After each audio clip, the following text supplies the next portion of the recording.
she asked if she could have a sleepover at this girl's house, and I agreed that she could. And I remember this just clear as day. Are you the friends with you, the kind of friends who are going to make sure you're okay? And she said, yeah, of course they are. Of course they're okay. The next time I saw my daughter, she was not my daughter anymore. Rehtaeh was curled up in the kitchen in a ball, rocking herself back and forth. Something really traumatic happened to her. Rehtaeh Parsons was born on December 9, 1995, in Nova Scotia, Canada, to parents Glenn Canning and Leah Parsons. Her name, Rehtaeh, was Heather, spelled backward, inspired by Leah's niece. Leah had fallen in love with the name when she was just 13 years old and knew that if she ever had a daughter, she would give her this unique name. Rehtaeh lived primarily with her mother along with her two half-sisters. Although her parents separated before her birth, they maintained a close co-parenting relationship, ensuring that Rehtaeh always felt loved and supported by both of them. Her father, Glenn, lived nearby, allowing Rehtaeh to spend considerable time with him as well. As a child, Rehtaeh was often described as quiet and shy, yet her father fondly remembered her as a happy and joyful presence in their lives. Rehtaeh had a particularly soft spot for animals. In her early teens, she volunteered at an animal shelter. This experience later inspired her to rescue and rehabilitate hundreds of dogs with the help of her mother. In addition to her compassionate nature, Rehtaeh was an intelligent young woman who loved to read and excelled academically, consistently earning straight A's throughout junior high school. She also had a passion for writing and the arts, keeping a journal filled with her drawings and poems. In 2011, Rehtaeh and her family relocated to Cole Harbour, a suburban community in Nova Scotia. By September, she had started attending Cole Harbour High School. In her first few months there, Rehtaeh quickly made friends and adjusted well to her new environment. Things were certainly looking up for her, and her parents couldn't be happier to see her thriving. On November 11, 2011, Rehtaeh requested permission from her mother to attend a sleepover at her friend Lucy's house. Being a cautious parent, Leah called Lucy's mother to confirm the plans. After receiving confirmation, she gave her daughter the green light to go. Rehtaeh also informed her father about her weekend plan, reassuring him that her friends were trustworthy and that there was nothing to worry about. On the night of the sleepover, Rehtaeh and Lucy went to a male classmate's house in Eastern Passage, about 20 minutes away from where Rehtaeh lived. Joining them were 3 other young men from their school. This had always been their plan, and something Rehtaeh had kept from her parents for fear that they wouldn't allow her to go. Throughout the night, the 6 of them drank straight vodka, consuming a significant amount. The next morning, Rehtaeh woke up alone in the spare bedroom of the young man's home, with no sign of her friend Lucy. While still reeling from a terrible hangover, she made her way home, unsure of what happened the night before. A few days after the sleepover, Rehtaeh began to notice a strange atmosphere at school. People were suddenly treating her differently, and she suspected they were whispering about her behind her back. Even more puzzling, Lucy was no longer speaking to her. The reason for this change in their behavior soon became apparent. On November 17, 2011, Rehtaeh found out through a friend that a disturbing photo of her was being shared around the school and on social media. The photo showed her unclothed with her head out a window as she vomited. Behind her stood one of her male classmates, engaging in an intimate activity with her while smiling at the camera and giving a thumbs up. This image quickly spread throughout the school community, accompanied by cruel name-calling and bullying. Rehtaeh's classmates shared the photo widely, using it as ammunition to berate and humiliate her for her perceived promiscuity. The person in the photo eventually sent Rehtaeh a text asking if she was okay with what happened. Unsure of how to respond and trying to mask her distress, Rehtaeh texted back, "LOL, it's cool." In reality, she was devastated and was struggling to cope with the horrific situation she was facing. The bullying only escalated from there. As a result, Rehtaeh went from being a bubbly teenager to anxious and depressed. Compounding her problems was the fact that all of her friends decided to cut ties with her, fearing association The very same day she found out about the photos, Rehtaeh texted her father, Glenn, expressing a desire to leave Cole Harbor and move in with him. Unfortunately, he was en route to visit his mother in Ottawa at the time. Nonetheless, Glenn sensed that something was wrong, so he asked his daughter about what was going on with her, but Rehtaeh didn't open up. The following day, November 18, 2011, Rehtaeh went to her aunt's house and broke down in tears. Concerned, her aunt immediately called Rehtaeh's mother Leah, urging her to come over right away. When Leah arrived at her sister's house, she comforted her daughter and gently encouraged her to open up about what had happened. Rehtaeh eventually recounted her ordeal as best as she could remember. She described spending time with Lucy and 4 others, drinking a large amount of vodka, and then being led to a room upstairs. There, the 4 individuals took turns having their way with her. She also recalled hitting her head on the window just before she vomited, as well as someone taking a picture of her as she was throwing up. The following morning, she woke up in a different room before returning home. Horrified by her daughter's account, Leah immediately called Glenn to inform him of the terrible news. Heartbroken for his daughter, Glenn did his best to comfort Rehtaeh over the phone, vowing to seek justice for the trauma she had endured. I just wanted Rehtaeh to know I said, you know, I love you and this is going to be okay. On November 19, 2011, Leah and Rehtaeh went to the Royal Canadian Mounted Police to file a complaint. For about 2 hours, Rehtaeh sat with an officer, detailing her nightmarish experience and answering questions. A few days later, Leah received a call from the RCMP. It turned out that the person who interviewed Rehtaeh wasn't authorized to take her statement, so she was summoned back to the station for another interview. This time, the session lasted about 10 hours, during which Rehtaeh provided more details. In this second interview, she recalled saying no to at least one of her 4 assailants as they took advantage of her, something she hadn't mentioned in her initial statement. The officer then compared her new account to the previous one. Because of the discrepancies between the 2 statements, the RCMP officers began to cast doubt on her complaint, suspecting that she might have fabricated her story. Leah defended her daughter, explaining that she was intoxicated on the night of the attack, which accounted for why her memories of the events were only now resurfacing. The RCMP then agreed to take on the case. Nevertheless, Rehtaeh and her parents came away disappointed with how she was treated during the initial investigations. Almost right away in this investigation, they started to treat Rehtaeh like she was the person that they were going to investigate. As the bullying continued unabated over the next several months, Rehtaeh's mental health rapidly deteriorated. She lost everything she'd worked for in school. Her dreams were down the drain. She lost all her friends. She lamented that her so-called friends had completely abandoned her during the most trying time of her life. She said, I know I have family that loves me, but where are my friends? I couldn't answer that. In March 2012, already on the brink of giving up, Rehtaeh attempted to end her suffering. The only reason she didn't go through with it was that she heard her mother's car pull into the garage. Following this incident, Rehtaeh had a breakdown and was rushed to the IWK Health Center in downtown Halifax, where she spent the next 5 weeks in psychiatric care. Her parents were hoping that her stint there would allow her to get the help that she needed. Sadly, it didn't turn out to be the case. This was largely because there were no trauma specialists in the hospital.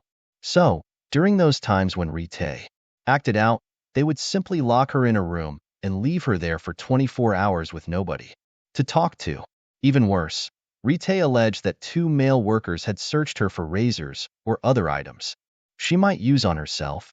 Although the hospital denied these claims, the experience, if true, would have been extremely traumatic for someone who was still reeling from a horrific ordeal like Rehtaeh.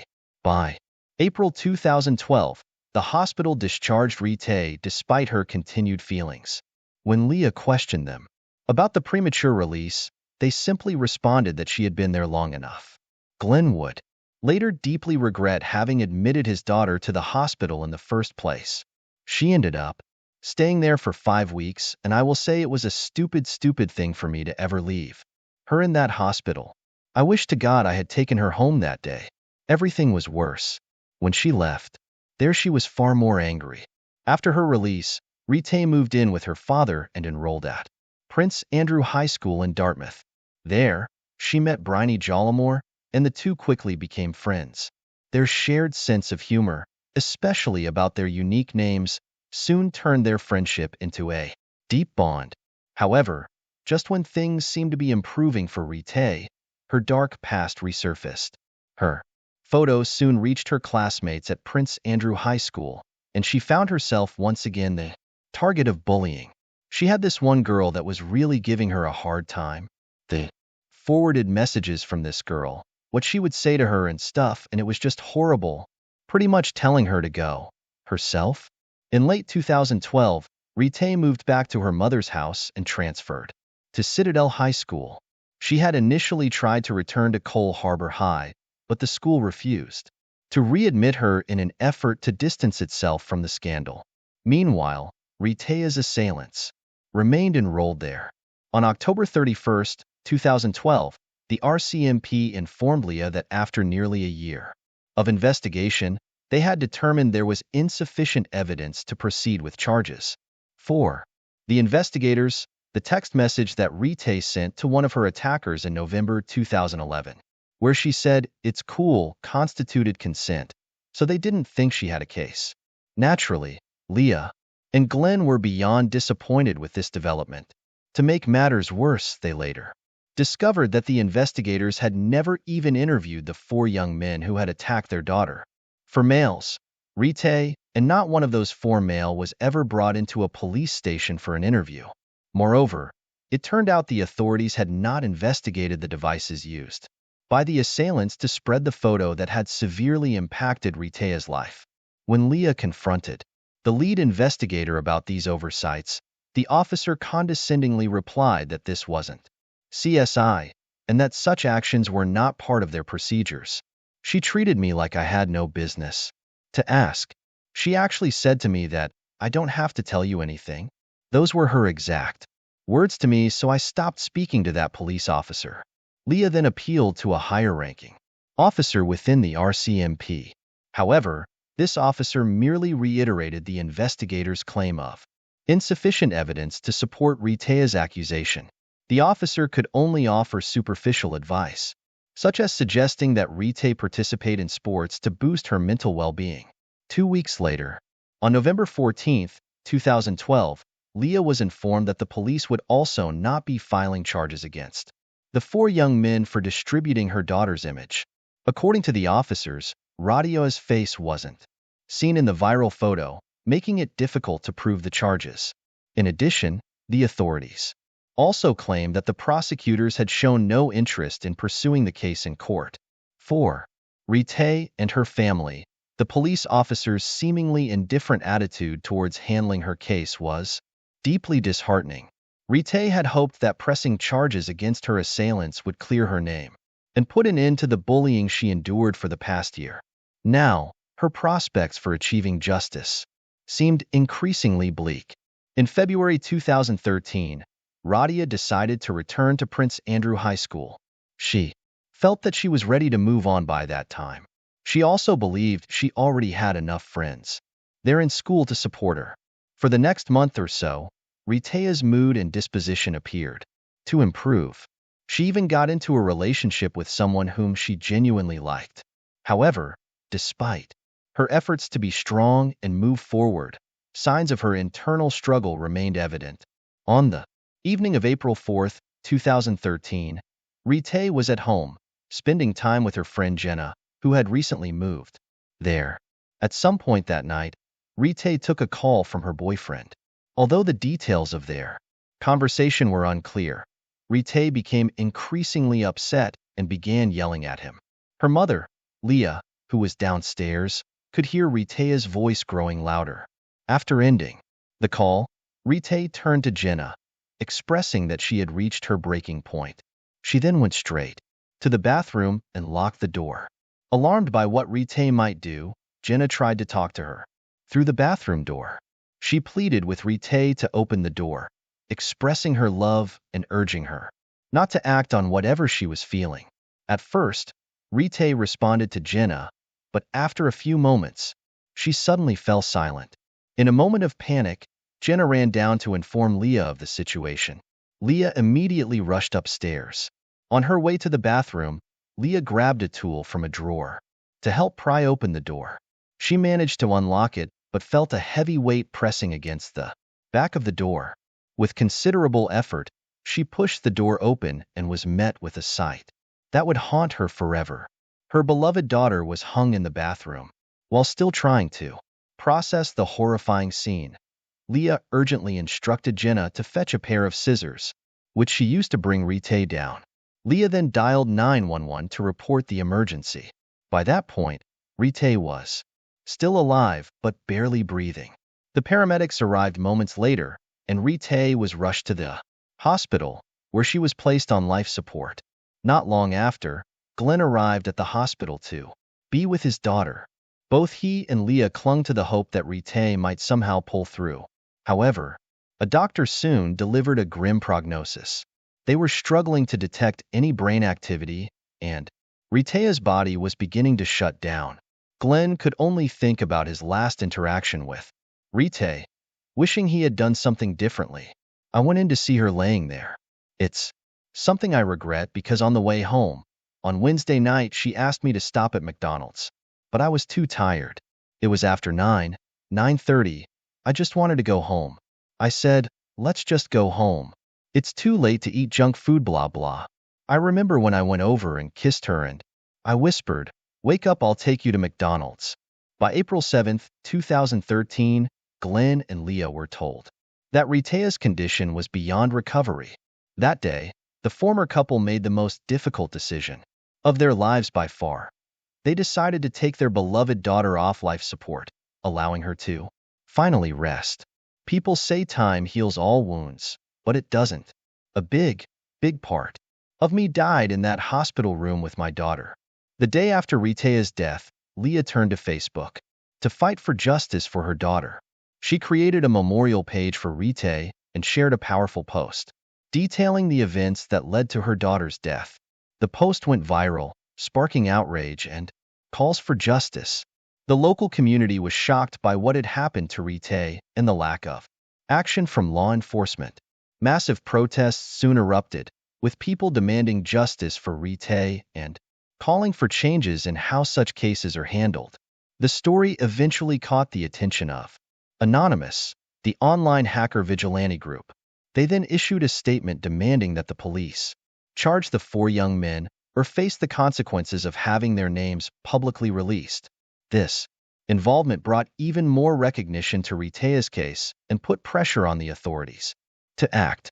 Not everyone supported Rehtaeh's cause, though.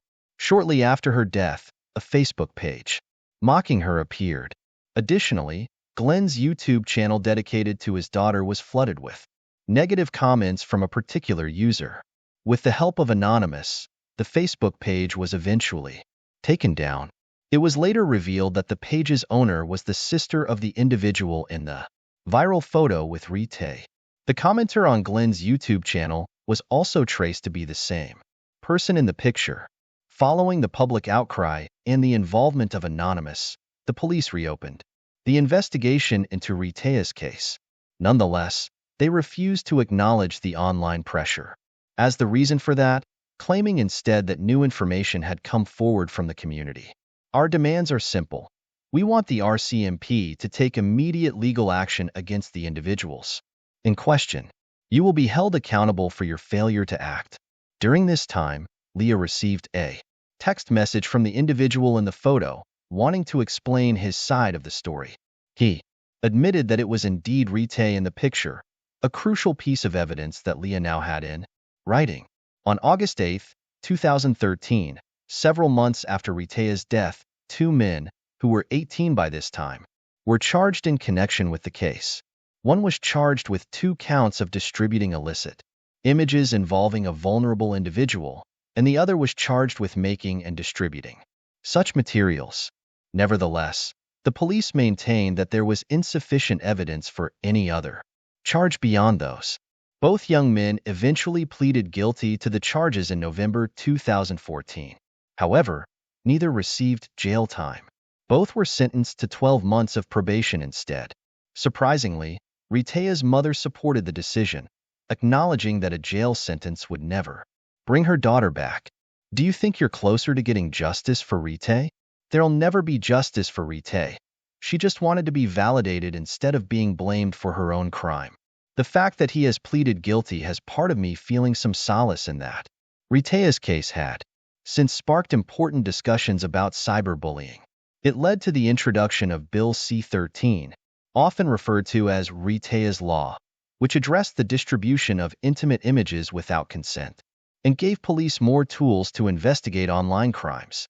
The case also underscored the need for better education on consent. It was revealed that Rehtaeh's peers had never received any instruction on the topic in their health classes. Many believe that if they had been educated, a tragedy like this might have been prevented. In the wake of Rehtaeh's death, her mother, Leah, founded the Rehtaeh Parsons Society, a non-profit organization dedicated to promoting wellness through education, awareness, and the prevention of intimate violence and cybercrimes. The society conducts outreach to schools and youth groups and provides support to individuals struggling with the trauma of violence and harassment. Rehtaeh Parsons was a bright, kind-hearted young woman whose life was tragically cut short. She was an animal lover, an aspiring artist, and a loyal friend. Despite the immense challenges she faced, Rehtaeh demonstrated incredible strength and resilience until she could no longer hold on. Her story has become a catalyst for change, sparking important conversations about consent, cyberbullying, and the treatment of victims. Shortly after her passing, her parents donated her vital organs, saving 5 lives. Through this act, Rehtaeh's compassion and ability to help others continue to live on. In spite of all this grief and upset, it is nice to know that she is still out there today. Some of her anyways, is still out there, very much alive. And that has changed people's lives for the better for sure.